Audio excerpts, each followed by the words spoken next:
আসসালামু আলাইকুম everyone, welcome to my channel. মাত্র একটি কাঁচা আলু আর 1 কাপ ময়দা দিয়ে একদমই ভিন্ন উপায়ে ভীষণ মজাদার ইউনিক একটি বিকেলের নাস্তার রেসিপি আজকে আপনাদের সাথে শেয়ার করছি। নাস্তাটি তৈরি করা খুবই সহজ আর সময় লাগে একদমই অল্প। বাচ্চাদের টিফিনের জন্য কিংবা বিকেলে চায়ের আড্ডায় ঝটপট এই রেসিপিটি তৈরি করে দিলে পরিবারের বড় থেকে ছোট সকলেই এটি খুবই পছন্দ করবে আর মজা করে খেয়ে নেবে।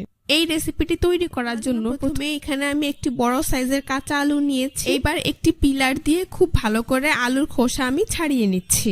আপনারা চাইলে আলুর পরিমাণটা বাড়িয়ে কমিয়ে নিতে পারবেন কিংবা এর সাইজ ছোট বা বড় নিতে পারবেন। আপনারা চাইলে এই কাজটা ছুরি কিংবা বটি দিয়েও করতে পারবেন। এই যে দেখুন, আমি কিন্তু খুব ভালো করে আলুটার খোসা ছাড়িয়ে নিয়েছি। এখন এটাকে ধুয়ে পরিষ্কার করে নিচ্ছি। তারপর অন্য একটি মিক্সিং বলে আমি পরিমাণ মতো পানি নিয়ে নিচ্ছি। এবার একটি গ্রেটার দিয়ে এই আলুটাকে গ্রেট করে সরাসরি এই পানির মধ্যে নিয়ে নিচ্ছি। এখানে আলুটাকে গ্রেট করে সরাসরি পানিতে নিলে পরবর্তীতে আলুটা লাল হয়ে যাবে না আর নাস্তাটার কালারও খুব সুন্দর আসবে। তো দেখতেই পাচ্ছেন আমার কিন্তু সম্পূর্ণ আলুটাই গ্রেট করা হয়ে গিয়েছে আর আমি কিছুটা মোটা গ্রেটার দিয়ে এখানে গ্রেট করে নিয়েছি। এখন আমি এই আলুটাকে 2-3 বার পানি চেঞ্জ করে খুব ভালো করে ধুয়ে নেব। এতে করে আলুতে থাকা অতিরিক্ত কষ বা স্টার্চটা চলে যাবে। তারপর এই গ্রেট করা আলু কুচিগুলোকে আমি খুব ভালো করে পানি ঝরিয়ে একটি বাটিতে নিয়ে নেব। এখন চুলায় একটি প্যানে প্রায় 2 টেবিল চামচ পরিমাণ রান্নার রেগুলার তেল দিয়ে দিচ্ছি। তেল কিছুটা গরম হয়ে গেলে এখানে আমি প্রায় 1 চা চামচ পরিমাণ আস্ত জিরা দিয়ে দিচ্ছি। চুলার আঁচ মিডিয়ামে রেখে এটাকে 1 মিনিটের মতো ভেজে নিচ্ছি। তারপর এখানে আমি দিয়ে দিচ্ছি প্রায় 1/4 কাপ পরিমাণ পেঁয়াজ কুচি। পেঁয়াজ কুচিটাকেও আমি প্রায় 2 মিনিটের মতো ভেজে নেব, এতে করে পেঁয়াজের কাঁচা গন্ধটা চলে যাবে আর পেঁয়াজও কিছুটা নরম হয়ে আসবে। তো দেখতেই পাচ্ছেন আমার কিন্তু পেঁয়াজ কুচিগুলো ভাজা হয়ে গিয়েছে। পর্যায়ে আমি এর মধ্যে অ্যাড করে দিচ্ছি 1/2 চা চামচ পরিমাণ আদা রসুন বাটা। চুলার আঁচ মিডিয়াম টু লোতে রেখে আদা রসুন বাটা পেঁয়াজের সাথে খুব ভালো করে মিশিয়ে নিয়ে 2 মিনিটের মতো ভেজে নেব। তো আমার ভাজা হয়ে গিয়েছে। এখন আমি এর মধ্যে দিয়ে দিচ্ছি একটি গ্রেট করা আলু। গ্রেট করা আলু কুচিগুলো আমি খুব ভালো করে পানি ঝরিয়ে নিয়েছিলাম। এই আলু কুচিগুলোকে আমি সবকিছুর সাথে খুব ভালো করে মিশিয়ে 2 থেকে 3 মিনিটের মতো ভেজে নিচ্ছি। ভাজা হয়ে গিয়েছে। এ পর্যায়ে আমি এর মধ্যে কিছু গুঁড়ো মশলা অ্যাড করে দিব। এখানে আমি দিয়ে দিচ্ছি স্বাদ মতো লবণ, হলুদের গুঁড়ো দিয়ে দিচ্ছি 1/4 চা চামচ পরিমাণ, মরিচের গুঁড়ো 1/2 চা চামচ পরিমাণ, ধনিয়ার গুঁড়ো দিয়ে দিচ্ছি 1/2 চা চামচ পরিমাণ। তারপর এখানে আমি ম্যাগি টেস্টি মশলা দিয়ে দিচ্ছি 1/2 চা চামচ পরিমাণ। আপনাদের হাতের কাছে না থাকলে এর পরিবর্তে আপনারা চাট মশলাও দিতে পারবেন। সবশেষে এখানে আমি অ্যাড করে দিচ্ছি 1/4 চা চামচ পরিমাণ গরম মশলার গুঁড়ো। এবার এই সবগুলো উপকরণ একসাথে খুব ভালো করে মিশিয়ে নিচ্ছি। সাথে সবগুলো মশলা মেশানো হয়ে গেলে এখন চুলার আঁচ মিডিয়ামে রেখে আরো 2-3 মিনিটের মতো আলুগুলোকে ভেজে নেব। তো ভাজা হয়ে গেলে এখন আমি এর মধ্যে অ্যাড করে দিচ্ছি একটি মিডিয়াম সাইজের টমেটো কুচি।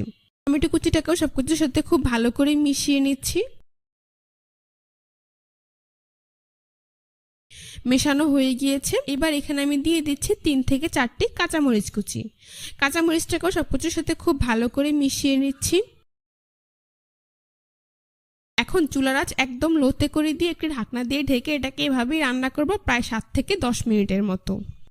তো ফিরে এলাম 10 মিনিট পর। আমি ঢাকনাটা উঠিয়ে নিচ্ছি। যেহেতু আমার আলুগুলো গ্রেট করা তাই ইতিমধ্যে আমার আলুগুলো সেদ্ধ হয়ে গিয়েছে। এখানে অতিরিক্ত পানি দিয়ে সেদ্ধ করার প্রয়োজন নেই। সবশেষে এখানে আমি অ্যাড করে দিচ্ছি 1 টেবিল চামচ পরিমাণ ধনিয়া পাতা কুচি। ধনিয়া পাতাটাকেও সবকিছুর সাথে খুব ভালো করে মিশিয়ে নিচ্ছি। আপনাদের হাতের কাছে না থাকলে না দিলেও চলবে। মেশানো হয়ে গিয়েছে। এখন চুলা অফ করে এটাকে ঠান্ডা করে আমি একটি বাটিতে উঠিয়ে নেব। তারপর এটাকে এক সাইডে রেখে দিচ্ছি। এখন আমি নাস্তা তৈরির জন্য ডো তৈরি করে নেব। এর জন্য এখানে একটি মিক্সিং বলে আমি 1 কাপ পরিমাণ ময়দা নিয়ে নিচ্ছি। আপনারা চাইলে এর পরিবর্তে আটাও নিতে পারবেন। দিচ্ছি স্বাদ মতো লবণ। তারপর এখানে আমি দিয়ে দিচ্ছি প্রায় 1.5 টেবিল চামচ পরিমাণ রান্নার রেগুলার তেল। এবার সবগুলো উপকরণ একসাথে খুব ভালো করে মিশিয়ে নিচ্ছি। এইখানে ময়ানটা যত ভালো হবে নাস্তাটা তত বেশি খাস্তা এবং মুচমুচে হবে। এখন দেখবেন ময়দা এইভাবে হাত দিয়ে মুঠো করলে দলা পেকে যায়, তাহলে বুঝতে হবে ময়দা পারফেক্টলি মাখানো হয়ে গিয়েছে।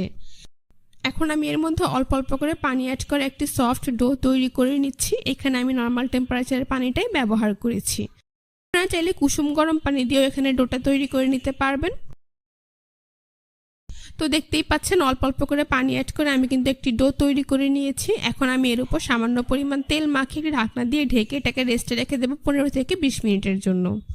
ফিরে এলাম 20 মিনিট পর, ঢাকনাটা আমি সরিয়ে নিচ্ছি। দেখতেই পাচ্ছেন আমার ডো কিন্তু অনেকটাই সফট হয়ে গিয়েছে। এখন এটাকে আরো কিছুটা সময় মথে নিচ্ছি, তারপর একটি বোর্ডের উপর নিয়ে নিচ্ছি। বোর্ডের উপর নিয়ে এটাকে এইভাবে লম্বা রোলের মতো তৈরি করে নিচ্ছি। তারপর একটি ছুরি দিয়ে এইভাবে কেটে সমান 4 ভাগে ভাগ করে নিচ্ছি। এইখান থেকে একটি লেচি রেখে অন্যগুলোকে আমি মিক্সিং বলে নিয়ে ঢেকে রাখছি।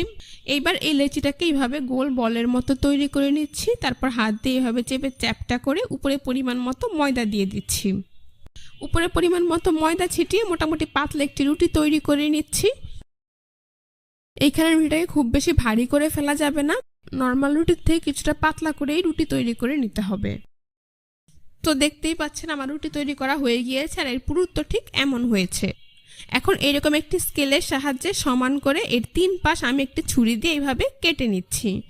আপনারা একটু খেয়াল করলেই বুঝতে পারবেন কাজটা আমি ঠিক কিভাবে করছি। তো দেখতেই পাচ্ছেন আমরা কিন্তু 3টি পাশ কাটা হয়ে গিয়েছে, অতিরিক্ত অংশটা আমি সরিয়ে দিচ্ছি। এগুলো দিয়ে আমি একইভাবে আবার নাস্তা তৈরি করে নেব। এখন আবারও স্কেল দিয়ে 3 থেকে 4 ইঞ্চি মতো লম্বা রেখে একটি শীট আমি এখানে কেটে নিচ্ছি। এখন এই শীটটা সমান করে আমি আরো 2টি শীট কেটে নেব। দেখতেই পাচ্ছেন একটি রুটি দিয়ে কিন্তু আমি সমান 3টি শীট তৈরি করে নিয়েছি। এখন এখান থেকে একটি শীট আমি নিয়ে নিচ্ছি, তারপর এর মধ্যে তৈরি করে রাখা আলুর পুরটা দিয়ে দিচ্ছি। হাত দিয়ে চিকন করে এর মাঝ বরাবর আলুর পুরটাকে নিয়ে নিচ্ছি। তারপর এর এই 2 পাশ আর সামনের পাশটাতে পানি লাগিয়ে নিচ্ছি। নিচের পাশে পানি লাগানোর প্রয়োজন নেই। এখন শীটটার নিচের পাশটা এভাবে উঠিয়ে মাঝ বরাবর এনে খুব ভালো করে লাগিয়ে নিচ্ছি।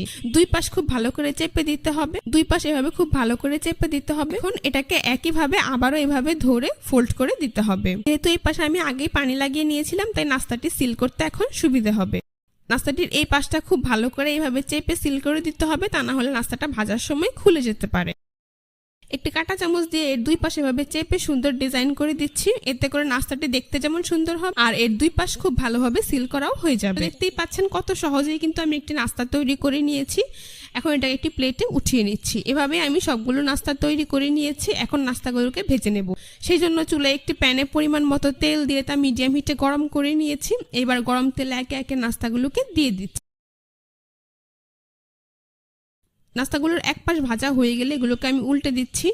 চুলার আঁচ মিডিয়ামে রেখে এভাবে কিছুক্ষণ পর পর উল্টে পাল্টে নাস্তাগুলোকে আমি গোল্ডেন ব্রাউন কালার এবং মুচমুচে করে ভেজে নিয়েছি। দেখতেই পাচ্ছেন নাস্তাগুলো কিন্তু ভাজা হয়ে গিয়েছে, খুব সুন্দর কালার চলে এসেছে। এখন একটি ছাঁকনি দিয়ে আমি এগুলোকে তেল থেকে তুলে খুব ভালো করে তেল ঝরিয়ে একটি নাস্তার প্লেটে নিয়ে নিচ্ছি। সবগুলো নাস্তা আমি এভাবেই ভেজে নিয়েছি। এখন গরম গরম পরিবেশন করে আপনাদের দেখিয়ে দিচ্ছি। দেখুন নাস্তাগুলো দেখতে মাশাআল্লাহ কতটা সুন্দর হয়েছে আর খেতেও হয়েছে অসাধারণ। বাচ্চাদের টিফিনের জন্য কিংবা বিকেলের নাস্তায় যে কোনো ধরনের বায়না পূরণ করতে আপনারা এই রেসিপিটি একবার তৈরি করে দিতে পারেন, দেখবেন তারা খুবই পছন্দ করবে। অতিথি আপ্যায়নও আপনারা চাইলে এই রেসিপিটি তৈরি করে দিতে পারেন, তারাও আপনার খুবই প্রশংসা করবে। আশা করছি আজকের রেসিপিটা আপনাদের সবার কাছে ভীষণ ভালো লেগেছে। রেসিপিটি ভালো লাগতো 1 কাপ ময়দা আর 2টি ডিম দিয়ে খুবই মজাদার মুচমুচে একটি ডিমের কাচুরি রেসিপি আপনাদের সাথে শেয়ার করব। রেসিপিটি তৈরি করা খুবই সহজ। আমরা প্রায় সকলেই বাসায় বিভিন্ন ধরনের কাচুরি বা পুরি তৈরি করে থাকি। আজকে আমি মাত্র 2টি ডিম দিয়ে খুবই মজাদার এবং ক্রিস্পি একটি ডিমের কাচুরি শেয়ার করব। একবার তৈরি করলে পরিবারের বড় থেকে ছোট সকলেই খুবই পছন্দ করবে। আশা করছি আজকের রেসিপিটা আপনাদের সবার কাছে ভীষণ ভালো লাগবে। এই রেসিপিটি তৈরি করার জন্য প্রথমে একটি মিক্সিং বলে আমি 1 কাপ পরিমাণ ময়দা নিয়ে নিচ্ছি। আপনারা চাইলে এর পরিবর্তে আটাও ব্যবহার করতে পারবেন। দিয়ে দিচ্ছি স্বাদ মতো লবণ। আর এখানে আমি নিয়েছি প্রায় 1 টেবিল চামচ পরিমাণ রান্নার রেগুলার তেল। তেলটাকে ময়দার সাথে কিছুটা সময় নিয়ে খুব ভালো করে মিশিয়ে নিচ্ছে। এইখানে ময়ানটা যত ভালো হবে নাস্তাটা তত বেশি খাস্তা এবং মুচমুচে হবে। যখন দেখবেন ময়দা এইভাবে হাত দিয়ে মুঠো করলে দলা পেকে, তাহলে বুঝতে হবে ময়দা তেলের সাথে পারফেক্টলি মাখানো হয়ে গিয়েছে। এখন এর মধ্যে আমি অল্প অল্প করে পানি অ্যাড করে একটি সফট ডো তৈরি করে নিচ্ছি। এইখানে আমি নর্মাল টেম্পারেচারের পানিটাই ব্যবহার করেছি। তো অল্প অল্প করে পানি অ্যাড করে আমি অনেকটাই নরম ডো তৈরি করে নিয়েছি। এই ডোটাকে নর্মাল রুটির ডো থেকে কিছুটা নরম করে তৈরি করে নিতে হবে। এখন এখন এর উপর সামান্য পরিমাণ তেল মাখিয়ে একটি ঢাকনা দিয়ে ঢেকে এটাকে আমি রেস্টে রেখে দেবো 15 থেকে 20 মিনিটের জন্য। চলুন খুবই মজাদার একটি পুর তৈরি করে নিচ্ছি। সেই জন্য চুলায় এরকম একটি প্যানে প্রায় 2 টেবিল চামচ পরিমাণ রান্নার রেগুলার তেল দিয়ে দিচ্ছি। তেল কিছুটা গরম হয়ে গেলে এবার এখানে আমি প্রায় হাফ কাপ পরিমাণ পেঁয়াজ কুচি দিয়ে দিচ্ছি। পেঁয়াজ কুচিটাকে তেলে খুব ভালো করে এইভাবে নেড়ে চেড়ে ভেজে নিচ্ছি। খুব বেশি ভেজে এটাকে গোল্ডেন ব্রাউন কালার করার প্রয়োজন নেই, মোটামুটি 3 থেকে 4 মিনিটের মতো ভেজে নিলেই হবে, যাতে করে পেঁয়াজের কাঁচা গন্ধটা চলে যায় আর পেঁয়াজ কিছুটা নরম হয়ে আসে। এই যে দেখুন আমার কিন্তু পেঁয়াজ ভাজা হয়ে গিয়েছে। এখন এটাকে আমি প্যানের এক পাশে এইভাবে নিয়ে নিচ্ছি। তারপর প্যানের অন্য পাশে আমি আবারও 1 টেবিল চামচের মতো সয়াবিন তেল দিয়ে দিচ্ছি। তেল কিছুটা গরম হয়ে গেলে এখানে আমি দিয়ে দিচ্ছি 2টি ডিম, দিয়ে দিচ্ছি সামান্য পরিমাণ লবণ। চুলার আঁচ একদমই লোতে রেখে কিছুক্ষণ অপেক্ষা করব, তারপর ডিমটাকে এইভাবে শ্যালো ফ্রাই করে নেব। আশা করি আপনারা দেখেই বুঝতে পারছেন। ডিমটা খুব ভালো করে শ্যালো ফ্রাই করা হয়ে গেলে প্যানের এক পাশে ভেজে রাখা পেঁয়াজটাকে আমি ডিমের সাথে মিশিয়ে নিচ্ছি। চুলার আঁচ মিডিয়াম টু লোতে রেখেই সম্পূর্ণ পুরটি তৈরি করে নিতে হবে। তো মেশানো হয়ে গিয়েছে। এখন আমি এর মধ্যে দিয়ে দিচ্ছি সামান্য পরিমাণ লবণ। এখানে খুব বেশি লবণ দেওয়ার প্রয়োজন নেই। দিয়ে দিচ্ছি 1/4 চা চামচ পরিমাণ ধনিয়ার গুঁড়ো। তারপর এখানে আমি নিয়েছি 1 প্যাকেট ম্যাগি ম্যাজিক মশলা, এটার অর্ধেকটা আমি এখানে দিয়ে দিচ্ছি। দিয়ে দিচ্ছি 1/2 চা চামচ পরিমাণ লাল মরিচের গুঁড়ো। সবগুলো উপকরণ আবারও একসাথে খুব ভালো করে মিশিয়ে নিচ্ছি। এই পর্যায়ে এখানে আমি অ্যাড করে দিচ্ছি 1/4 চা চামচ পরিমাণ গরম মশলার গুঁড়ো। আপনারা চাইলে এর পরিবর্তে চাট মশলাও ব্যবহার করতে পারবেন। গরম মশলাটাকেও সবকিছুর সাথে আবারও খুব ভালো করে মিশিয়ে নিচ্ছি। মেশানো হয়ে গিয়েছে। সবশেষে এখানে আমি অ্যাড করে দিচ্ছি 3 থেকে 4টি কাঁচামরিচ কুচি, আর দিয়ে দিচ্ছি 1 টেবিল চামচ পরিমাণ ধনিয়া পাতা কুচি। কাঁচামরিচ আর ধনিয়া পাতাটাকেও সবকিছুর সাথে খুব ভালো করে মিশিয়ে নিচ্ছি। মেশানো হয়ে গিয়েছে। এখন আরো 1 মিনিটের মতো ভেজে নিয়ে এখন চুলা অফ করে দিচ্ছি। তারপর ঠান্ডা করে একটি বাটিতে নিয়ে নিচ্ছি। তো ফিরে এলাম 20 মিনিট পর, ঢাকনা সরিয়ে নিচ্ছি। দেখুন আমার ডো ঠিক কতটা সফট হয়েছে। এখন এটাকে আরো কিছুক্ষণ মথে নিচ্ছি। তারপর এই ডো থেকে এরকম মিডিয়াম সাইজের 5 থেকে 6টি বল তৈরি করে নেব। দেখুন আমার কিন্তু একটি বল তৈরি করা হয়ে গিয়েছে। একইভাবে সবগুলো বল আমি তৈরি করে নেব। তো দেখতেই পাচ্ছেন এই ময়দার ডোটা দিয়ে আমার 5টি বল তৈরি করা হয়ে গিয়েছে। এখন এখান থেকে আমি একটি বল নিয়ে নিচ্ছি, অন্যগুলোকে ঢাকনা দিয়ে ঢেকে রেখে দিচ্ছি। এইবার এই ময়দার বলটাকে এক পাশ থেকে এইভাবে চেপে গোল বাটির মতো তৈরি করে নিচ্ছি। আপনারা একটু খেয়াল করলেই বুঝতে পারবেন কাজটা আমি ঠিক কিভাবে করছি। ময়দার ডোয়ের মাঝখানে এবং 4-5টা হাত দিয়ে এইভাবে চেপে গোল বাটির মতো তৈরি করে নিচ্ছি। খুব একটি বাটি কিন্তু তৈরি করা হয়ে গিয়েছে। এখন আমি এর মধ্যে তৈরি করে রাখা ডিম পেঁয়াজের পুরটা দিয়ে দিচ্ছি। তারপর এটাকে বোর্ডের উপর নামিয়ে নিচ্ছি। এইবার হাত দিয়ে এইভাবে সব পাশ থেকে চেপে এটার মুখটা খুব ভালো করে বন্ধ করে দিচ্ছি। আশা করি আপনারা দেখেই বুঝতে পারছেন। ভালো করে এইভাবে সব পাশ থেকে মুখটাকে এনে লাগিয়ে নিতে হবে, তা না হলে ভাজার সময় পুরটা বেরিয়ে আসতে পারে। এই যে দেখুন আমি এইভাবে চেপে খুব ভালো করে মুখটা বন্ধ করে দিয়েছি। আর এই 4-5টাকে হালকা হাতে চেপে কিছুটা বড় করে নিচ্ছি। মানে খুব বেশি চাপ প্রয়োগ করা যাবে না। আমি এই বোর্ডের উপর নিয়ে এভাবে হাত দিয়ে হালকা করে চেপে এরকম মিডিয়াম সাইজের একটি কাচুরি তৈরি করে নিচ্ছি। দেখতেই পাচ্ছেন আমরা কিন্তু কাচুরিটা ভাজার জন্য তৈরি। এটাকে একটি প্লেটে উঠিয়ে নিচ্ছি। আপনাদের সুবিধার্থে আরো একটি কাচুরি আমি তৈরি করে দেখিয়ে দিচ্ছি। সেই জন্য মিক্সিং বল থেকে আরো একটি ময়দার বল নিয়ে নিচ্ছি। তারপর এটাকে এই বোর্ডের উপর নিয়ে নিচ্ছি। এবার একটি বেলুন দিয়ে হালকা হাতে বেলে এইরকম ছোট সাইজের একটি রুটি তৈরি করে নিচ্ছি। আর যদি হাত দিয়ে চেপে এরকম বাটির মতো তৈরি করতে না পারে, এক্ষেত্রে এইভাবে বেলুন দিয়ে বেলেও নাস্তাটাকে তৈরি করে নিতে পারবেন। এখানে ছোট রুটি তৈরি করার সময় কোনো প্রকার তেল বা ময়দা ব্যবহার করা যাবে না। তো দেখতেই পাচ্ছেন খুব সহজেই কিন্তু ছোট একটি রুটি তৈরি করে নিয়েছি। এখন এটাকে আমি এরকম একটি বাটির মধ্যে নিয়ে নিচ্ছি। তারপর এর মধ্যে আমি তৈরি করে রাখা ডিম পেঁয়াজের পুরটা দিয়ে দিচ্ছি। এবার এটাকে আমি বাটি থেকে তুলে নিচ্ছি। তারপর একইভাবে সব পাশ থেকে এইভাবে চেপে মুখটাকে লাগিয়ে নিচ্ছি। আশা করি আপনারা দেখেই বুঝতে পারছেন। এই যে দেখুন আমি কিন্তু এইভাবে খুব ভালো করে চেপে মুখটা লাগিয়ে নিচ্ছি। আপনারা চাইলে নাস্তাটার মুখ লাগানোর সুবিধার্থে উপর থেকে কিছুটা অংশ এভাবে ছিঁড়ে ফেলে দিতে পারেন। তারপর এইভাবে চেপে মুখটাকে খুব ভালো করে লাগিয়ে নিচ্ছি। এবার একইভাবে হালকা হাতে চারপাশটাকে চেপে মিডিয়াম সাইজের একটি কাচুরি তৈরি করে নিচ্ছি। আশা করি আপনারা দেখেই বুঝতে পারছেন কত সহজেই কিন্তু আমি ঝটপট এই ডিমের কাচুরিটি তৈরি করে নিচ্ছি। তো এইভাবেই আমি সবগুলো কাচুরি তৈরি করে নিয়েছি। এখন এগুলোকে আমি ভেজে নেব, সেই জন্য চুলায় একটি প্যানে পরিমাণ মতো তেল দিয়ে তা মিডিয়াম হিটে গরম করে নিয়েছি। এইবার গরম তেলে একে একে কাচুরিগুলোকে দিয়ে দিচ্ছি। প্রথমে চুলার আঁচ মিডিয়াম টু হাইতে রেখে কাচুরিগুলোকে ভেজে নিতে হবে। প্রথমবার উল্টে দেওয়ার পর এরকম একটি চামচ দিয়ে আমি এর উপর এভাবে তেল দিয়ে দিচ্ছি, এতে করে কাচুরিটা খুব সুন্দর ফুলে উঠবে। যখন দেখবেন কাচুরিটা ফুলে উঠেছে আর এর কালার আসা শুরু হয়েছে, চুলার আঁচ মিডিয়ামে করে দিতে হবে। তারপর কিছুক্ষণ পর পর উল্টে পাল্টে গোল্ডেন ব্রাউন কালার এবং মুচমুচে করে ভেজে নিতে হবে। আপনাদের পছন্দ অনুযায়ী কালার করে এগুলোকে ভেজে নিতে পারবেন। তো দেখতেই পাচ্ছেন আমার নাস্তাগুলো কিন্তু ভাজা হয়ে গিয়েছে, খুব সুন্দর কালার চলে এসেছে। এখন একটি ছাঁকনি দিয়ে আমি এগুলোকে তেল থেকে তুলে নিচ্ছি। খুব ভালো করে তেল ঝরিয়ে একটি নাস্তার প্লেটে নিয়ে নিচ্ছি। বাকি নাস্তাগুলোকে একইভাবে তেল থেকে তুলে খুব ভালো করে তেল ঝরিয়ে একটি নাস্তার প্লেটে নিয়ে নিচ্ছি।